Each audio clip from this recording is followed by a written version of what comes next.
Oh, Gaspar and Lisa. Let him tell the story. Trent. Lisa gets questioned by Gaspar because Gaspar shrimped it on some tomatoes. Shrimped it and tried to get the rabbit, but they couldn't. Gaspar actually jumped it on Lisa because the rabbit was too fast.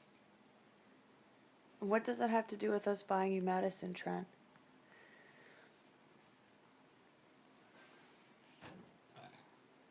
Hello? He's sick. He has a shade brow. Shell brown. What's that? Stop, JJ. I'm just punching him in the head so I can know how hard his head is. Good. Okay. Trent, come here so I can put your socks on. I love you. What? I love you.